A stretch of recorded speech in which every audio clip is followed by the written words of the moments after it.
ये हमारे लिए भाग्य की बात है कि हम वो आत्माएं हैं संसार की जिन्होंने उस भगवान को जाना है, उसे पहचाना है और उसके पीछे चल रहे हैं।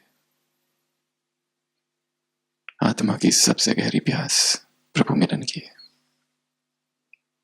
आत्मा को कुछ भी नहीं भर सकता एक परमात्मा के अतिरिक्त।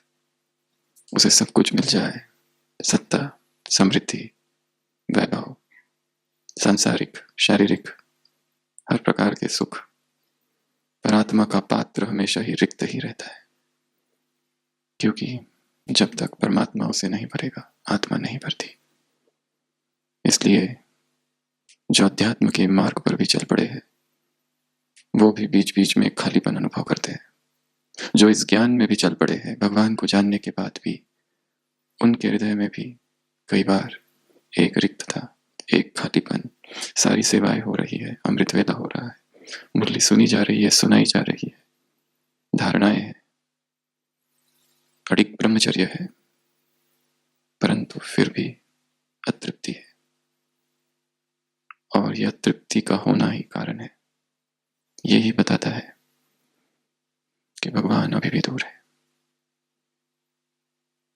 आत्मा ने उस परमात्मा को पूर्ण रूपेण अपने अंदर समाया नहीं।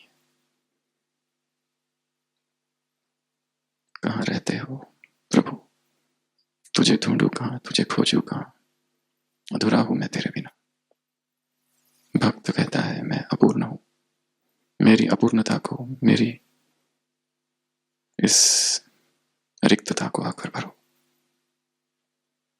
क्या हम करें? जो चेतना उसे एक रस से भर जाए और संसार के सारे रस फीके पड़ जाए। वो महारस है, वो राजभोग है। अमृत वेले एक अभ्यास सब कर सकते हैं। बचपन से लेकर अब तक हम किन किन स्थानों पर रहे वो सारे चित्र आंखों के सामने लाने हैं। एक, उन स्थानों में किन किन आत्माओं के साथ हमारा संपर्क हुआ और फिर हम कैसे आगे बढ़े। कुछ आत्माएं आई, साथ रही, चली गई, फिर हम आगे बढ़े, वहां नई आत्माएं आई और खुश होना है कि उन आत्माओं से सारे हिसाब पूर्ण हुए। फिर उसके आगे वाली आत्माओं से हिसाब पूरे हुए, सब आत्माओं से हिसाब पूरे हो रहे हैं। अब हम यहाँ हैं, अब यहाँ नए संबंध, नए हिसाब नहीं बनाने। मुझे यहां से छूट कर निकल जाना है।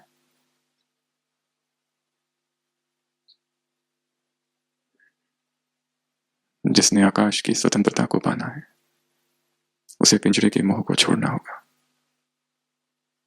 जिसे उन्मुक्त गगन में घूमना है उसे बंद दीवारों से बाहर निकलना होगा, अपने मोह के पिंजरे से, आत्माओं के बंधनों से।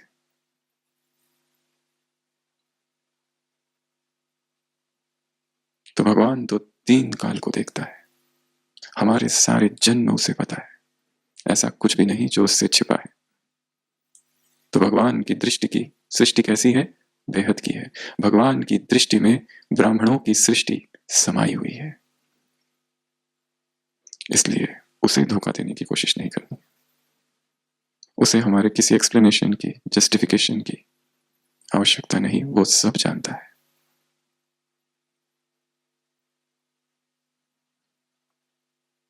तो भगवान की दृष्टि अलौकिक है, न्यारी है, प्यारी है, रहमदिल है, त्रिकालदर्शी है, बेहद की है, आर पार देखने वाली है। तो जैसी उसकी दृष्टि हमारी भी दृष्टि निर्दोष है। उसकी दृष्टि, क्या वो किसी के दोष देखता है? नहीं देखता। खेल रचा है, उस खेल को परम साक्षी भाव से देखता है, इसलिए जरा भी प्रभावित नहीं होता।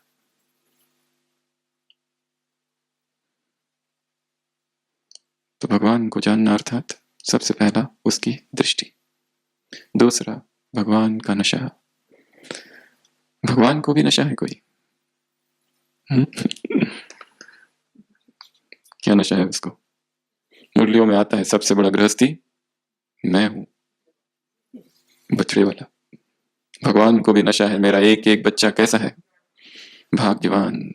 मुरली की शुरुआत है, भाग्य विधाता बाप अपने भाग्यवान बच्चों को देख रहे हैं। मेरा एक एक बच्चा भाग्यवान है, एक एक बच्चा विशेष है, एक एक बच्चा गायन योग्य है, एक एक बच्चा कैसा है, संसार की आत्माओं से आगे है। 16,000 की माला का अंतिम मन का भी विशेष है, उसका नशा है। तो सबके लिए दूसरा प्रश्न, भगवान को कौन कौन से नशे? चिंतन करना है। चिंतन से संकल्प शक्ति शक्तिशाली होगी। प्रश्न निकालने हैं रोज की मुरली से, सोचने हैं। भगवान को नशा है, भगवान को कोई दुख भी है? मुरलियों में आता तो है कभी कभी, तुम मुझे वहां नहीं बुलाते, तुम मुझे बुलाते हो कहाँ? पतित दुनिया में, पतित शरीर में। दुख तो नहीं कहेंगे, रमणीकता है। तो भगवान को नशा है, फकूर है, रूहानी नशा है। बाप बच्चों को देखकर, बच्चे बाप को देखकर हर्षित होते हैं और बाप बच्चों को देखकर हर्षित होते हैं। तो लिखना है, चिंतन करना है रोज की मुरली के आधार से कि भगवान को कौन सा नशा है। उसे नशा है सुप्रीम टीचर होने का भी, सुप्रीम प्रिसेप्टर सतगुरु होने का भी। तो भगवान के नशे। और यदि संसार में किसी व्यक्ति को नशा चढ़ाना है तो क्या किया जाता है? उसे उस व्यक्ति के बाजू में बिठा दो जो नशे में है, जो बहुत पिया हुआ है। नशा तो नहीं, थोड़ा थोड़ा इधर उधर की बह की बातें तो करने ही लगेगा। सूफियों ने भगवान को साकी कहा है। साकी अर्थात वो जो शराब पिलाता है, मटके से निकालकर। पुराने जमाने में जो शराब पिलाते थे उनको साकी कहा जाता है। प्रभु प्रेम वो शराब है और प्रभु को चाहने वाले वो पियक्कड़ है। जो इस शराब को पी लेते हैं फिर वो लड़खड़ाते हुए चलते हैं, उन्हें फिर संसार की सुध-बुध नहीं, उन्हें संसार की शराब और संसार की कोई चीज अच्छी नहीं लगती। फिर जिसने इस शराब को चख लिया, भोजन भवन भलो नहीं लागे, कुछ अच्छा नहीं लगता। वो दीवाने हैं, वो मस्ताने हैं, वो डूबे रहते हैं उस शराब में। तो नशा अगर चढ़ना है तो जिसको नशा चढ़ा है उसके पास जाके बैठ जाओ, थोड़े से डोलने तो हम भी लगेंगे।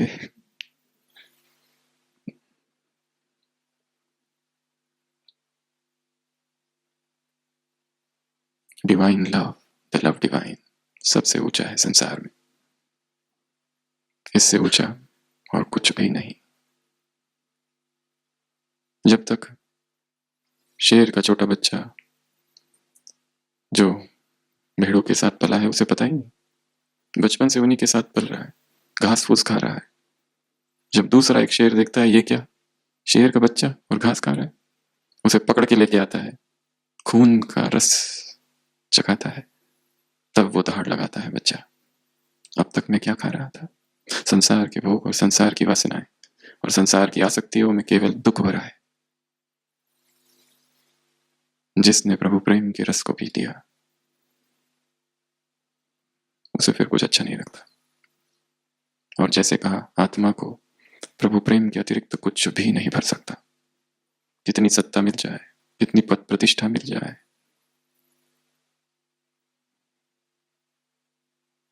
आत्मा को रिक्त कर देते हैं वो सब। तो पहला भगवान की दृष्टि, दूसरा भगवान का नशा, तीसरा भगवान का खजाना। सबसे बड़ा खजाना कौन सा है? भगवान का दिया हुआ याद का, ज्ञान का। अच्छा, और वो स्वयं ही खजाना है। बाबा ने कहा चाबी, खोलने की चाबी क्या है? एक शब्द है, विधि, जानना और मानना। खजाने कैसे है? खुले है, भरपूर है, अखूट है, परंतु किस पर निर्भर करता है? हिम्मत और पुरुषार्थ पर। अपने आप को हमने कितना भरा है उन खजानों से। इतने हैं कि जो है और जो आने वाले हैं उनसे भी कई गुना अधिक। तो वो स्वयं खजाना है, उसके पास खजाना है। इसीलिए जब तक परमात्मा खजाने से चेतना नहीं भरती, चेतना का पात्र अपूर्ण नहीं रहता है। संसार का कुछ भी उसे भर नहीं सकता। उसे डूब जाना होगा उसमें, उस अशरीरीपन में, उस मौन में। मौन से बड़ी कोई प्रार्थना नहीं, मौन से बड़ा कोई संवाद नहीं, मौन की निशब्दता से बड़ा कोई व्याख्यान नहीं। आत्मा उस मौन में, उस एकांत में, उस परम मौन में समा जाए, तब उसे तृप्ति मिलती है। ऐसा खजाना हाथ लगता है कि फिर ये संसार कुछ अच्छा नहीं लगता। फिर बस एक ही लगन है, जो हमने पाया है वो सब पा ले। ईसा मसीह अपने शिष्यों को कहता है, जाओ जाकर मुंडेरों पर खड़े होकर चिल्लाओ जोर से, आ जाओ जिसको आना है। पर यह भी याद रखना, शायद वो नहीं आएंगे, शायद वो नहीं आएंगे। केवल जिनके पास आंख है वो देख पाएंगे, केवल जिनके पास कान है वो सुन पाएंगे। क्या वो कान हमारे पास है? क्या वो आंख हमारे पास है? क्या हमने उसके प्रेम को देखा है, छुआ है, स्पर्श किया है? प्रातस्मरामि हृदि संस्फुरदात्मतत्त्वं सच्चित् सुखं परमहंस गतिं तुरीयम् तद्ब्रह्म निष्कलमहं न च भाति भूत संगम। मैं वो शुद्ध चेतना हूं, न च भाति भूत संगम। ये शरीर मैं नहीं। इस तुरीय अवस्था में प्रातस्मरामि, अमृत वेले स्थित हो जाना, जहां संसार सोया हुआ है, निस्तब्धता है, निशब्दता है, उस मौन में उस प्रभु प्रेम में खो जाना, रोज रोज, लंबा लंबा समय। तो अपने आप शरीर से डिटैचमेंट, संसार से डिटैचमेंट, पुरानी दुनिया, पुराने शरीर से संन्यास। कल परसों मुरली थी।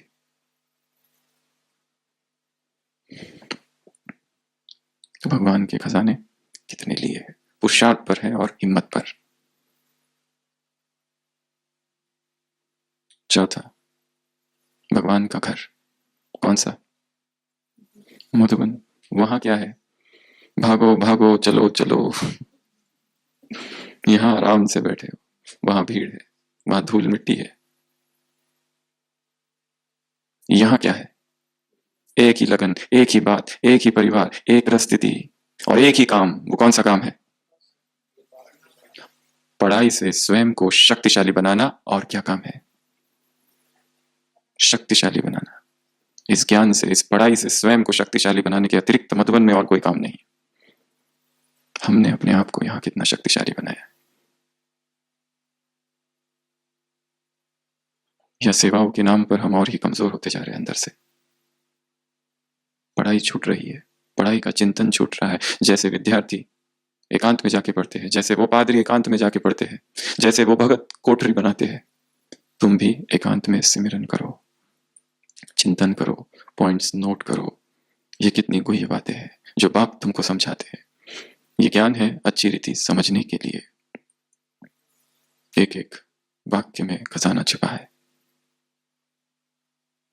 तो रोज की मुरली से कुछ केवल पॉइंट्स नोट करके रखनी है, सुबह सुबह केवल पॉइंट्स, और फिर सारे दिन भर अलग अलग स्थान पर सेवाओं के बीच बीच में चिंतन करना है कि ये क्या कहा, ये क्यों कहा।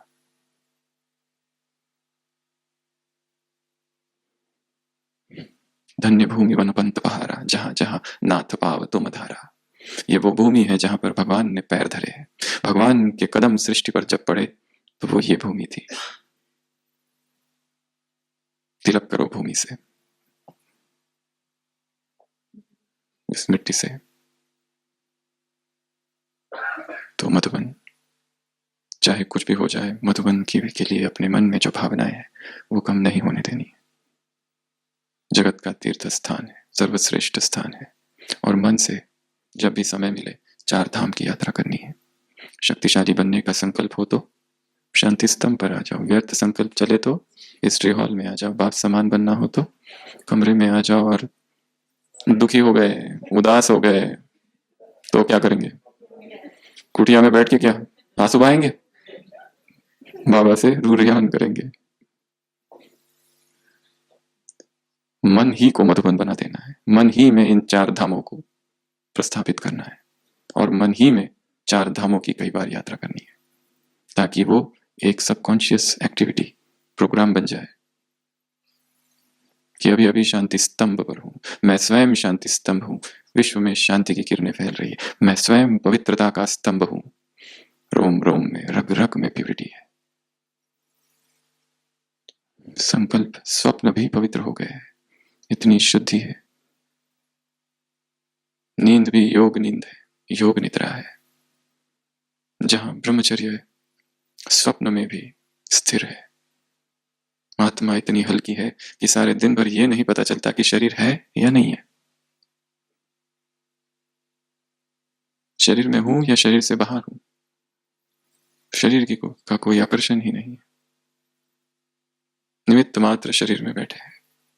ऐसा ब्रह्मचर्य। मैं ही ज्ञान स्तंभ हूं, मैं ही शक्ति स्तंभ हूं। रोज हिस्ट्री हॉल में जाना और सोचना सारे पूर्वजों का वरदानी हस्त सिर पर है, मुझे वो करना है जो इनका पूर्ण कार्य है। कमरे में इतनी शक्ति आ रही है उन आंखों से, उन रूहानी नैनों से, कि मैं आत्मा भरपूर हो रही हूं। उस कुटिया में बैठा तपस्वी मैं हूं। शंकर का चित्र कैसे दिखाते हैं त्रिमूर्ति में? बैठा हुआ तपस्या में है, निर्वस्त्र, उसे कोई ठंडी नहीं लगती। मैं वो तपस्वी हूं, ज्वाला योगी। भगवान की कहते हम का घर, ये किसका घर है? ये भगवान का घर है। पांचवा, भगवान का उत्तर, प्रश्न पूछा गया क्या बनूंगा, राजा, प्रजा, साहूकार या और कुछ? भगवान ने क्या उत्तर दिया? सारे दिन भर अपने आप को देख लो, अगर यहां राजा तो वहां राजा, अगर यहां अधीन तो वहां अधीन, यहां प्रजा तो वहां प्रजा। कारोबारी कैसे काम कर रहे हैं? संकल्प, मन, बुद्धि, संस्कार, हमें 7 चीजें जीतनी है वैसे तो। एक मन को, दूसरा बुद्धि को, तीसरा संस्कार को, चौथा कर्मेंद्रियों को, पांचवा प्रकृति को, हम प्रकृति पति हो जाए, छठवां आत्माओं के हृदयों, और सातवां भगवान को, उसके दिल को। ये 7 जीत हमें प्राप्त करनी है। तो स्वराज्य अधिकारी अर्थात मन जीत, बुद्धि जीत, संस्कारो जीत। संकल्प मन अर्थात संकल्प शक्ति, बुद्धि अर्थात निर्णय शक्ति, और वरदान में है परखने की शक्ति। जैसे वो चिकित्सक परख सकता है आत्माओं को क्या चाहिए, ये बुद्धि का काम है परखना। लाइट हाउस हो, माइट हाउस हो। तो निर्णय शक्ति, और तीसरा भविष्य, पिछले और वर्तमान के श्रेष्ठ संस्कार। कभी कभी नहीं, सदा। कभी कभी यहां है तो वहां भी, कभी कभी प्रजा में होंगे, बाद में आएंगे तो त्रेता में। तो सबसे पहला है संकल्प शक्ति हमारे वश में हो, कंट्रोल में हो, स्वराज्य हो। तो सबसे पहला प्रश्न, संकल्प शक्ति मन को कैसे जीते, अर्थात संकल्प शक्ति को कैसे बढ़ाए, संकल्प शक्ति को कैसे शक्तिशाली बनाए, क्या नवीनता लाई जाए। पहले भी सुनाया था कि रोज छोटे छोटे संकल्प करने हैं, नए नए संकल्प करने हैं, शक्तिशाली संकल्प करने हैं। छोटे छोटे संकल्प करना, अमल करना, और फिर खुशी होगी। अमृत वेला हो गया, होने के बाद दीदी कहा करती थी कि अपना बिस्तर जब दिखे तो सोचो उसके ऊपर कोबरा ना आ गए। वापस सोने नहीं जाना है, एक बार उठ गए तो उठ गए। और जो कुमार है और जो कुमारियां है और जो ब्रह्मचारीगण है, उनके लिए तो शास्त्रों में खास नियम है, दिन में नहीं सोना। परंतु हमारे पास एक कारण है कि हम जल्दी उठते हैं, इसलिए सोते हैं।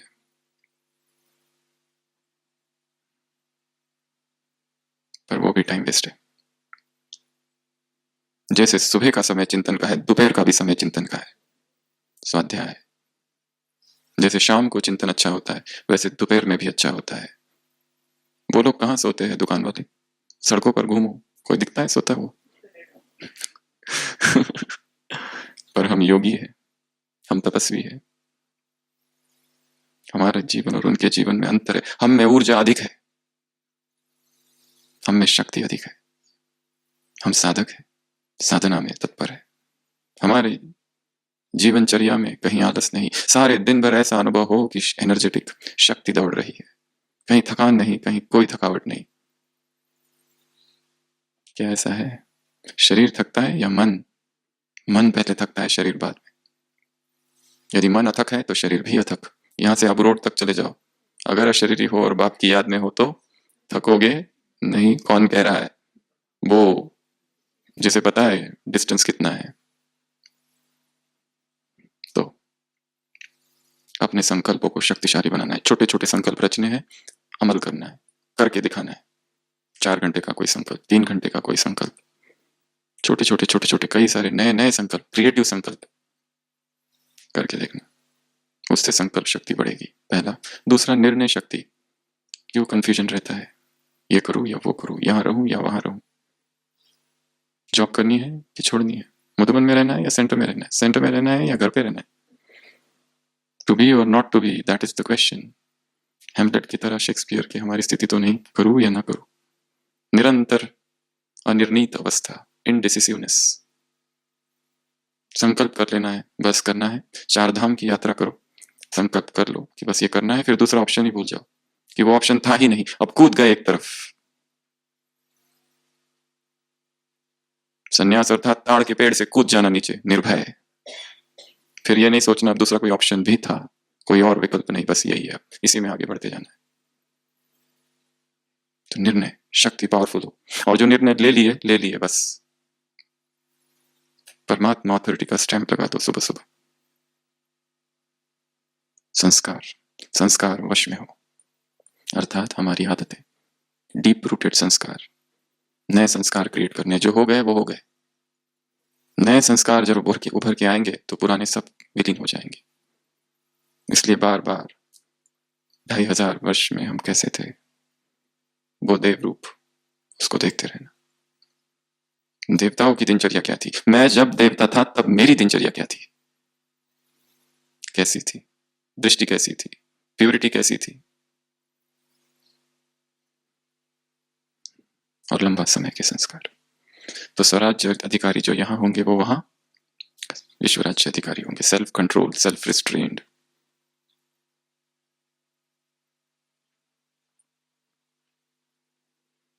सेल्फ कंट्रोल की कोई लिमिट नहीं, सेल्फ इंटेलिजेंस की लिमिट है, महात्मा गांधी ने लिखा है।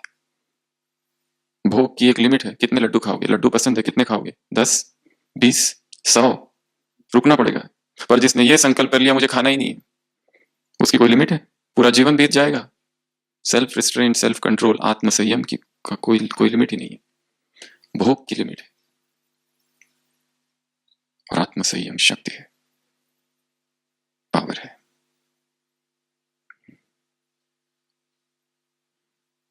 जितनी संयम की शक्ति अंदर जमा होगी, शक्ति का अनुभव होते रहेगा। कहीं उदासी का एक संकल्प भी नहीं, कोई दुख का संकल्प भी नहीं। फिर उसके बाद भगवान का दर्पण, भगवान का दिया हुआ दर्पण, छठवां। कौन सा दर्पण है वो? ज्ञान का। इस दर्पण में देखो, चेक करो कि ये ज्ञान कहता है संकल्प ऐसे होने चाहिए, हमारे कैसे हैं। ये ज्ञान कहता है निर्णय शक्ति ऐसी होनी चाहिए, हमारी कैसी है। ये ज्ञान कहता है तुम्हारे संस्कार ऐसे होने चाहिए, हमारे कैसे है। अपने संस्कारों को, सूक्ष्म आदतों को श्रेष्ठ बनाते जाना। तो दर्पण में बार बार देखते रहना।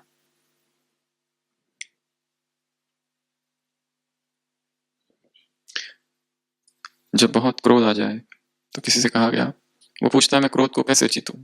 उसे कहा गया क्रोध करने के बाद घर पर जाओ, आंखें बंद करके अपना वो दृश्य देखो कि मैं कैसे दिख रहा था क्रोध में।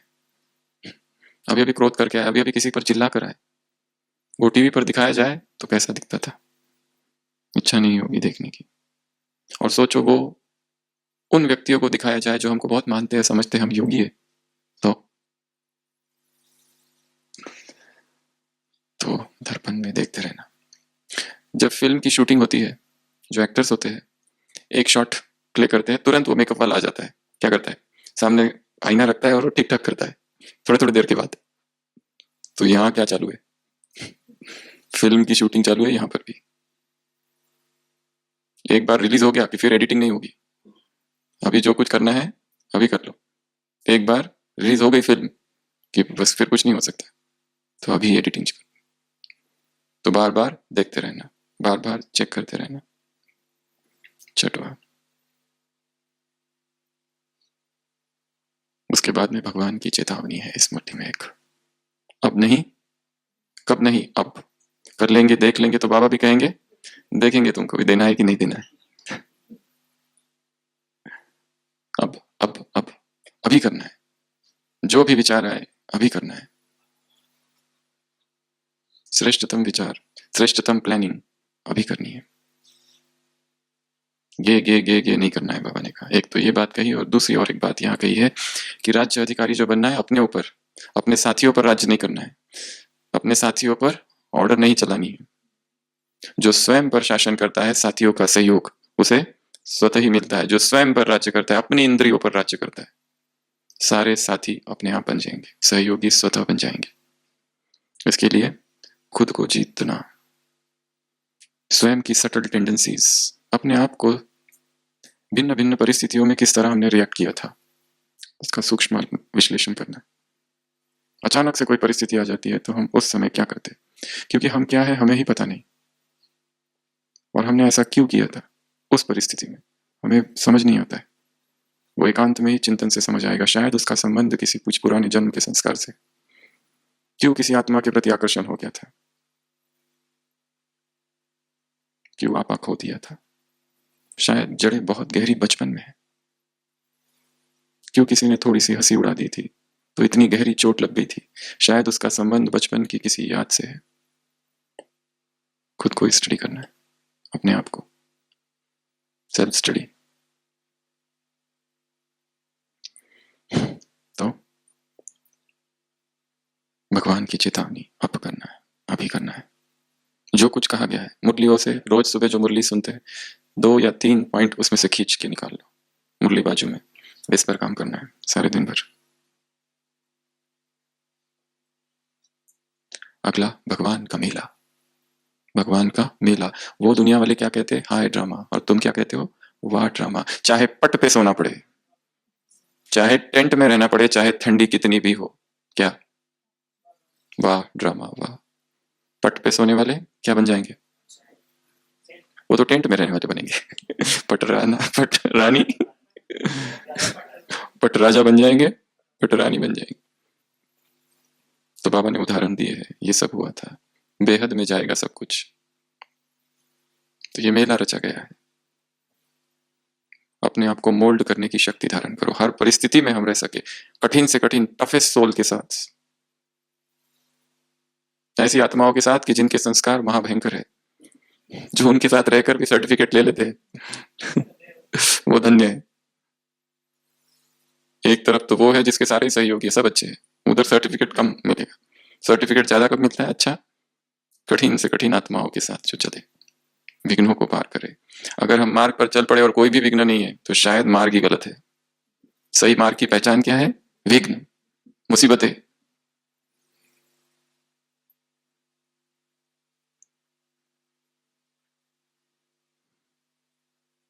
ये चिराग है मेरी राह के, ये जो है मुसीबतें क्या है, मेरी राह के चिराग है। यही मुझे रोशन करते हैं, यही जागृत रखते हैं। सारे लोग स्तुति करते रहे, वाह वाह तुम बहुत अच्छे हो, तुम बहुत अच्छे हो, तुम बहुत अच्छे हो, तो अच्छी सी नींद आती है। और कोई एकदम से कुछ बोल दे तो जागृत होते हैं। धन्य है उसका जो हमको जगाए जगाए रखते हैं। निंदक जगा के रखते हैं, स्तुति करने वाले सुला देते हैं। अच्छा है। तो भगवान का ये मेला है, ये सारा संसार ही मेला है। खरीद फरोख्त हो रही है, खेल है, एंजॉय करना है इसको। पर एंजॉय वही कर सकते हैं जो साक्षी है, जो उसमें इन्वॉल्व हो गए बहुत ज्यादा वो नहीं, जो अटैच हो गए वो नहीं, जो अपने आप को डिटैच करने की क्षमता रखते हैं वही इसको एंजॉय कर सकते हैं। सबसे, किसी से कोई मतलब नहीं, ना कोई माँ बाप, ना बहन भाई, ना कोई कुछ, पति पत्नी, ये सब संसार के संबंध है, इनसे कोई वास्ता नहीं। वो इस जन्म के है केवल। आत्मा जब आई थी ऊपर से, उसके कोई संबंध थे क्या, यहाँ बनाए, बैठ के बनाए, और जब जाना है तब कोई रहेंगे क्या, कुछ नहीं। मन को वैराग से भरना है, सूक्ष्म वैराग से। स्वयं को ही देखना है कि मेरी सूक्ष्म आसक्ति किन किन जगह पर है, किन किन व्यक्तियों में है। वैराग की कुठार तलवार से काट देनी है, कैंची से। जो जितना स्वतंत्र है वो उतना शक्तिशाली है। तो भगवान का मेला, 10वां भगवान का वरदान। बाबा ने कहा किसकी संतान हो? वरदाता की। वरदानों से ही पल रहे हो। वरदान अर्थात जिसमें मेहनत नहीं, सहज जो प्राप्त हो वो वरदान। लास्ट संडे की मुरली में हमने 3 वरदान देखे थे। अविनाशी स्नेही भव, अव्यक्त स्थिति के वरदानी भव, और मेहनत से मुक्त मोहब्बत में, महबूब की मोहब्बत में मगन। हर मुरली से वरदान निकालने हैं। और एक अभ्यास, सुबह उठते ही आंख खुली, मोबाइल में सबके पास मुरली रहती है, सीधा वरदान पढ़ना, और मधुबन पहुंचते, बाबा के कमरे में पहुंचते तक उसका चिंतन करना, और पूरा के पूरा अमृत वेला योग उसी वरदान पर किया जा सकता है। जैसे आज लाइट हाउस भव, मैं लाइट हाउस हूँ, मुझसे लाइट की किरणें फैल रही है। ये एक अच्छा अभ्यास है। आंख खुलते ही वरदान पढ़ लेना, सुबह सुबह अमृत वेला उस दिन का, और फिर उस पर काम करना।